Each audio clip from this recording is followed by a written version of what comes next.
Understanding Property Options with Carly Crutchfield, brought to you by CCORP and presented by Carly Crutchfield. So let's go through and talk about property options. Imagine you've got this big block of land here. Now you might want to buy this land to go and develop it. The great thing about property options is it gives you the opportunity to lock a property in, such as this piece of land, without actually having to buy it. Let me first of all explain the concept of development applications and how they increase a property's potential value. We've got this beautiful block of land here. Maybe it's got a house on it already. What we want to do is buy that house and that land, but say that's maybe worth $300,000. Once you buy that house and land for $300,000, you then might get involved in starting to develop or subdivide it. You basically put a line down the middle and you now subdivide the property. It can be used as two separate properties, one being a block of land, the other being just a house. You then go build another house on it, and you've now got a developed property, two houses on two blocks of land. This increases the value potentially. However, you can't just go putting houses wherever you want. You have to go get a development application approved. It may cost you $10,000 to do something like this. The cost of a DA depends on how big the project is and how much design is involved. But you may get a DA for $10,000 for something like this. Once you've got the DA approved, it very often actually increases the value of the property. That's the important thing to know here. Not necessarily do you have to actually build the property before the land increases in value. You see, this land with one house was worth $300,000. Yet as soon as that DA is approved, it's no longer worth $300,000. It's now worth $450,000.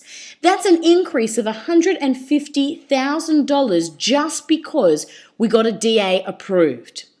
Then what you do is once the DA is approved, you can actually go ahead and actually build the property. Until the DA is approved, you can't build the property. And that's where we see the potential value. By getting a development application approved, you're actually increasing the value of a property because you're increasing its opportunity and its potential. As a house with land, anyone could be interested in it. But as a house with land, with a DA, now we start getting into the market of property developers, and they're usually willing to pay a premium for a DA-approved property. Why? Because by having a DA approved already on the property, it reduces the risk for them. It reduces the unknown factor. It reduces the, well, can it get approved? Can't it get approved? Will it get approved? How much is involved in getting approved? How long will it take? They're basically able to start building straight away once they have that property with a DA on it. So let's say we've just increased the value of this property by $150,000. That's pretty good. But you've of course got to go buy the property. You've got to pay for the DA. You've got to pay your interest on your mortgage while you're waiting for the DA to be approved. These fees stack up. You've got stamp duty when you buy a property, so on and so forth. So your $150,000 of extra value is getting eaten up pretty quickly. And it works out that it may not actually be a worthwhile strategy. There's not that much fat, meat, profit left in it for you. This is where property options come in. An option is basically a lay-by for property. Let's go through how this actually works. So here you are and you decide you want to make some property profits. You see a property like the one we used in the previous example, but you don't have the deposit or you don't want to buy it. You want to make profits out of getting involved in property development, but you don't want to go out and buy a property every single time.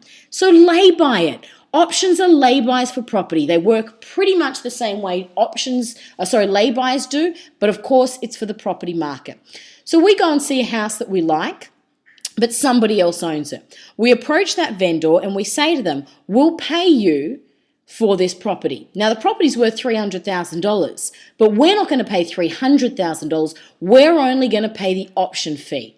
In this case, we pay 1% of the purchase price. We pay $3,000 cash to the vendor as the option fee. Now, if you don't pay any money for your option, it will be null and void. You need a proper option contract and you need to pay some consideration, some amount of money. When we pay him that $3,000, we now go out and get to work. See, the trick is once we have an option on a property, what you've basically done is you've locked that property away from the rest of the market. Nobody else can come and buy that property for that period of time that your option is valid. Now, you'll try and get an option for as long as possible, but 12 months is a standard period. So if we get an option for 12 months, in that 12 months, we have to do as much as possible to increase the value of that property so that when the option is up, we actually can either buy the property or sell the option to somebody else. But the trick is we're getting it for a lot less than it's worth because in that time we've increased its value. Now, one of the best ways to increase the value of a property that has a potential for development is by getting a DA done. So we option the property, we go out and get the DA. The DA costs us, say, $10,000. When that DA is approved, the value of the property potentially goes up. It's not worth $300,000 anymore. It's worth $450,000. We've increased the value by $150,000 by optioning it and getting a DA approved. Now what we need to do is find somebody who's going to buy it from us. We find a developer. But here's the trick. They're not going to buy the property off of us because to do that, we would have to buy the property. They're going to buy the option off of us. We sell them the right to buy the property. And for that, they pay us. Now, how much should they pay us? Well, they should pay you the value that you increase the property by. You give them the DA and they pay you $150,000 profit. You just made $150,000. We've got some costs there, but we got $150,000 from our developer. We gave him the option. We gave him the DA. He makes his money by buying the property off the vendor. So he gives $300,000 to the vendor, and now the developer owns the property.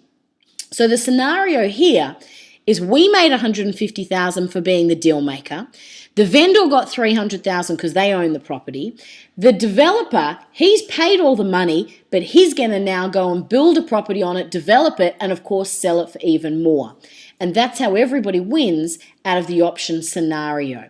Now let's have a look at how much profit we're actually going to make, because it's not actually $150,000 profit. So we've got the vendor. Let's look at what they were paid. The vendor got $3,000 from us for the option. They also got $300,000 from the developer for the property. Now we got $150,000 from the developer. We then had to spend $3,000 on our option fee. We spent $10,000 on our DA.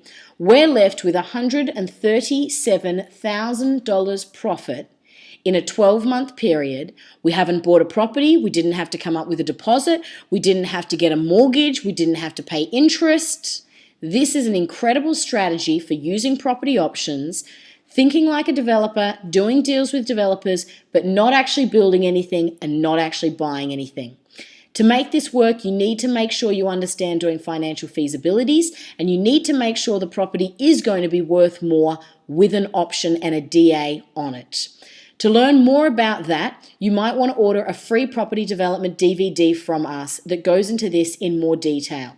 You can go to our website, www.cdevelop.com.au, or call the office on 02 9371 4799 or shoot us an email at info@ccorp.com.au.